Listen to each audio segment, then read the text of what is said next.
Hello my dear बच्चा, this is me Lovejeet Arora और आज की इस क्लास के अंदर लेकर के आए हैं लिस्ट फंक्शंस को। तो ये सारे फंक्शंस आपको एक ही वीडियो के अंदर मैं प्रोवाइड करा दूंगी और जो इम्पॉर्टेंट होंगे उन पर अलग से डिस्कशन भी हो जाएगा। और चलिए तो स्टार्ट करते हैं लिस्ट फंक्शंस को। तो अगर हम बात करें लिस्ट के फंक्शंस की तो ये सारे के सारे जो फंक्शंस आपको लाइन वाइज दिखाई दे रहे हैं तो ये है सारी क्लास 11th के फंक्शंस। लेन फंक्शन हो गया, लेंथ फंक्शन यानी कि जिसको हम बोलते हैं append, extend, insert, count, index, remove, pop, reverse, sort, मिन, मैक्स और सम फंक्शन। इसमें से जो इम्पॉर्टेंट होंगे वो मैं आपको अलग से करा दूंगी, मतलब अलग से भी करा दूंगी। आज की वीडियो में तो सारे के सारे होने ही वाले हैं। तो चलिए अब आगे चलते हैं और सबसे पहले शुरुआत करते हैं लैन फंक्शन की। पहली चीज़ गलती कर दी, एल शुड बी स्मॉल, कोई बात नहीं, चलता है बॉस, है ना। लैन फंक्शन लेंथ कैलकुलेट करके देता है और कहता है कि भाई जने कितने हैं टोटल। तो जने कितने हैं, जितने होंगे उतने आपको आंसर दे देगा। पॉजिटिव इंटीजर में आंसर है जो आपके पास आता है लैन फंक्शन का, राइट। तो अब इसके अंदर देखिए कितने जने हैं। अगर आप बात करो तो 1 2 3 और ये 4, क्योंकि ये हमारा नेस्टेड लिस्ट है, ठीक है। तो टोटल जने 4 हैं, राइट। तो चलिए अब बात करेंगे यहाँ पर अपेंड फंक्शन के बारे में। अपेंड फंक्शन क्या काम करता है? बिल्कुल, इंसर्ट करने के लिए लिस्ट के अंदर आपके पास टोटल 3 फंक्शन है, ठीक है। अपेंड फंक्शन बिल्कुल लास्ट में एक सिंगल एलिमेंट इंसर्ट करता है, वर्डिंग पर ध्यान दीजिएगा। एक्सटेंड फंक्शन होता है जो लास्ट में एक से ज़्यादा एलिमेंट्स को इंसर्ट करने के लिए काम में आता है, एक या एक से ज़्यादा। थर्ड होता है इंसर्ट, किस स्पेसिफिक लोकेशन पर आप क्या एलिमेंट इंसर्ट करना चाहते हो उसके लिए हम यूज़ करते हैं इंसर्ट का। चलिए अब हमारे पास में ये हमारी एक लिस्ट है। अब हमने लिखा 90, राइट। तो इसके अंदर टोटल नंबर कितना था? 1 2 3 और 4 एलिमेंट थे। अब 90 हमारा लास्ट में जुड़ जाएगा तो टोटल कितने हो जाएंगे? 5। चलिए थोड़ा सा आगे चले तो ये 90 हमारा यहाँ इंसर्ट हो जाएगा। तो ये कुछ इस तरीके से बन जाएगी लिस्ट हमारी। अपेंड लास्ट में एक सिंगल एलिमेंट जोड़ने के लिए यूज में आता है, ठीक है। अब हमारे पास में आता है कि अगर हम इसमें ये ब्रैकेट्स का यूज़ कर देंगे तो क्या होगा?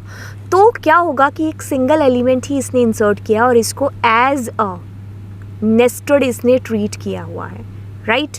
तो ये नेस्टेड आपका यहाँ पर आता है, यानी कि एक लिस्ट में दूसरी लिस्ट है और लिस्ट में उस लिस्ट में एक ही सिंगल एलिमेंट है विच इज़ 90, राइट। अब क्योंकि तो ये हमारा नेस्टेड है तो अब ये हमारा एक सिंगल ही एलिमेंट है, तो इसके अंदर ये 0, ये 1, ये 2 और ये 3 नंबर एलिमेंट, एक ही एलिमेंट इंसर्ट हुआ है विच इज़ लिस्ट। और उसके अंदर आपके पास में मल्टीपल एलिमेंट्स आ सकते हैं। इसकी शर्त क्या है? लास्ट में एक ही एलिमेंट इंसर्ट करेगा और वही ये कर रहा है। अब 90, इट इज़ नॉट कि आपका अलग अलग एलिमेंट इंसर्ट हुआ है, इट इज़ कि 1 ही एलिमेंट इंसर्ट हुआ है, नेस्टेड, राइट। अपेंड में अगर हम कुछ इस तरीके से करेंगे, मतलब मल्टीपल एलिमेंट्स को अगर आप चाहते हो इंसर्ट करना तो आप चाह कर के भी कर नहीं सकते, एरर आ जाएगा। अब मैंने पिछली बार क्या किया था, मैंने यहाँ पर ये वाली चीज़ है जो पुट की थी, राइट। यहाँ पर नहीं किया तो इट मीन्स आप मल्टीपल एलिमेंट्स को इंसर्ट करना चाहते हो which is an error append के केस में। एक्सटेंड फंक्शन क्या यूज़ में आता है? एक्सटेंड का यूज़ होता है जब हम लास्ट में एक से ज़्यादा एलिमेंट्स को, मतलब मल्टीपल एलिमेंट्स को इंसर्ट करने की चाह रख रहे हैं तो हमें एक्सटेंड की याद यहाँ पर आएगी। एक्सटेंड में मैंडेटरी है कि आपको ये जो बिग ब्रैकेट्स है इन्हीं के अंदर आपको एलिमेंट्स रखने हैं। तो ये एक ऐसे इंडिविजुअली, नेस्टेड के तौर पर नहीं, इंडिविजुअली यहाँ पर इंसर्ट कर रहा है, ठीक है।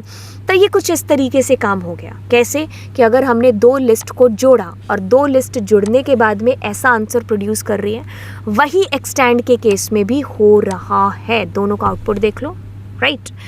अब अगर हम इसके अंदर बिग ब्रैकेट्स का यूज़ नहीं करते हैं, कौन से? ये वाले ब्रैकेट्स का, तो ये हमें सीधा सीधा एरर जनरेट करने वाला है। दैट मीन्स ये इसके सिंटेक्स का हिस्सा है, हमें इसको यूज़ करना ही पड़ेगा।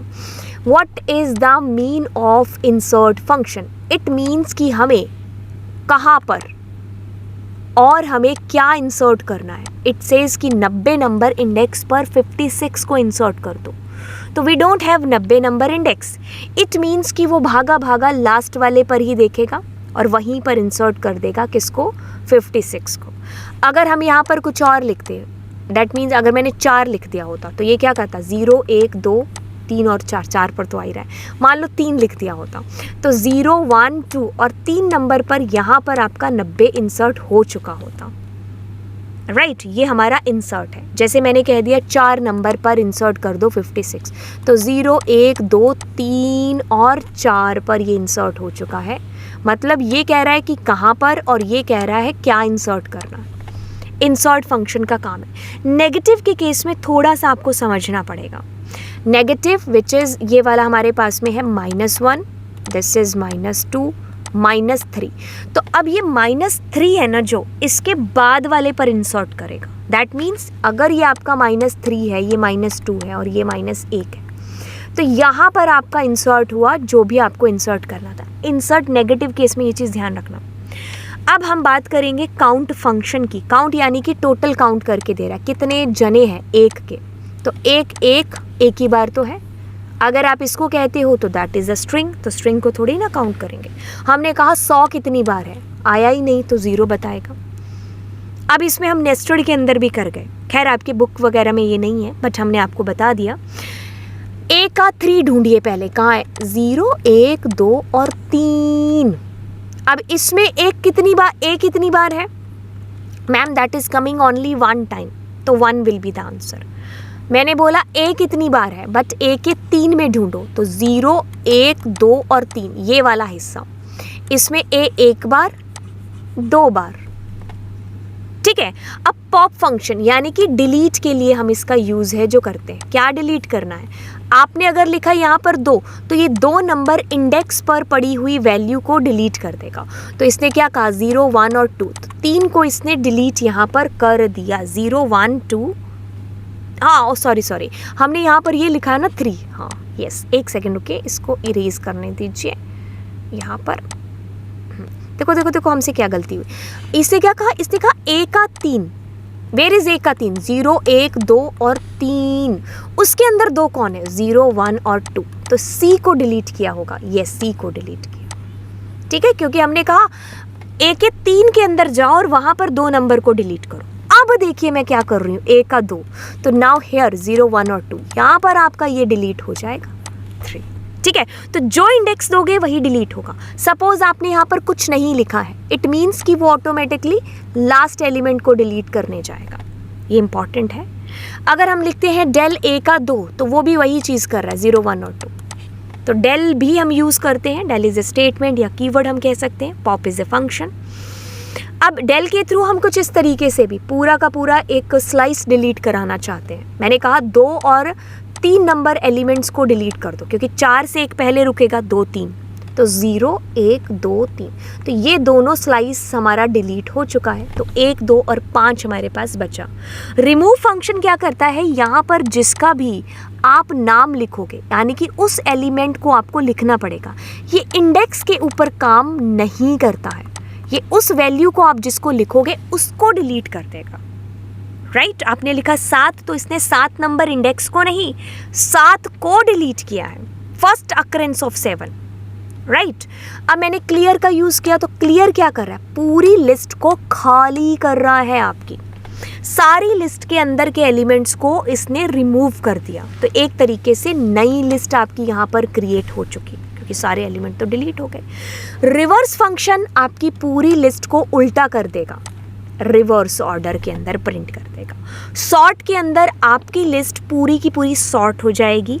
ठीक है, सॉर्ट मतलब ये बाय डिफ़ॉल्ट असेंडिंग ऑर्डर में सॉर्ट करके देता है. राइट. और अगर हमें डिसेंडिंग ऑर्डर में सॉर्ट करना है तो हमें रिवर्स एट्रीब्यूट यहाँ पर देना पड़ेगा और उसको ट्रू लिखना पड़ेगा, तब ये हमारा डिसेंडिंग ऑर्डर में सॉर्ट कर करके देगा. सॉर्ट फंक्शन हमारा जो है लिस्ट में आंसर करता है, और ये लिस्ट का ही फंक्शन है. एक्चुअल लिस्ट के अंदर डिफरेंस डाल देता है. बाकी सॉर्टेड फंक्शन हमारा लिस्ट के अंदर आंसर रिटर्न ज़रूर करता है, बट इससे हमारी ओरिजिनल लिस्ट पर कोई फ़र्क नहीं पड़ता है, ठीक है। तो ये हमारा क्या करता है, एक्चुअल लिस्ट में असर डालता है, और इसके अंदर लिस्ट सॉर्ट ज़रूर हो जाएगी बट एक्चुअल लिस्ट नहीं सॉर्ट होगी, सिर्फ आपको सॉर्टेड रिटर्न में मिल जाएगा। ये इसका दोनों का अंतर है। यहाँ पर प्रैक्टिकली आपको नेक्स्ट वीडियो के अंदर मैं अंतर दोनों के बीच में अच्छे से समझा दूंगी अलग वीडियो के अंदर, ठीक है। ओके, चलिए अब आएगा मिन और मैक्स फंक्शन। तो मिन यानी कि मिनिमम वैल्यूज़ बताएगा, ठीक है, सॉरी मैक्स है, मैक्स मैक्सिमम वैल्यू, मिन मिनिमम वैल्यू बता रहा है। मैक्स फंक्शन इस केस में काम हमारा नहीं करने वाला है, क्योंकि आप 1 2 3 और ABCD को कंपेयर कर रहे हो। तो ABCD और 1 2 3 कैसे कंपेयर हो सकता है, तो इस केस में एरर आएगी। बाकी आप अगर सारे अल्फ़ाबेट ही करते हो तो उसमें मैक्स बता देगा भाई B है, मिनिमम बता देगा बड़ा A है, 65 होती ना इसकी S की, राइट। सम के केस में आपको न्यूमेरिकल के साथ तो सम करा सकते हो, जिसमें 15 आंसर दे दिया सबको जोड़ करके, बट ABCD के केस में नहीं कर सकते हो, राइट।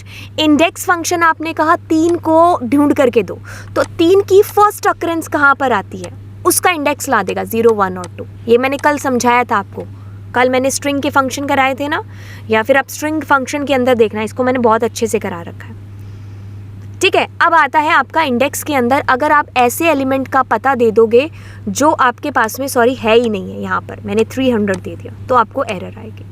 बट अगर आपने पूछा 3 कहाँ है, तो 3 जिस इंडेक्स पर है वो इंडेक्स आपको यहाँ पर ला करके दे देगा। अगर आपको लगता है कि आपको किसी भी फंक्शन के ऊपर अलग से एक्सप्लेनेशन चाहिए एग्जाम्पल के साथ में, तो आप हमें नीचे कमेंट सेक्शन के अंदर बताएंगे, और हम ज़रूर पेपर से पहले आपके लिए वो फुलफिल है जो करेंगे, राइट। और चैनल को सब्सक्राइब कर दो, हमारा वादा हम करेंगे पूरा और आपका वादा आप करोगे। चैनल को शेयर सब्सक्राइब कर देना, और ऊपर जो लिखा हुआ है LA लाइव कोड, इस कोड का यूज़ करते हुए आप अनअकैडमी पर हमारी फ्री क्लासेस का लुत्फ़ है जो उठा सकते हो। और अगर आप चाहते हो कि अनअकैडमी पर हम प्लस सब्सक्रिप्शन ले, तो तब भी आप LA लाइव यूज़ कर सकते हो कोड, और 10% का डिस्काउंट मिल जाएगा। चलिए फिर अब मिलते हैं आपको अगले वीडियो के अंदर, और मैं जिसमें आपको सॉर्टेड भी बताने वाली हूँ, और अगर अपेंड इंसर्ट इनके बीच में अंतर चाहिए तो वो भी बता दो, वो भी आपको मिल जाएगा जल्द ही। चलिए फिर bye bye and God bless you.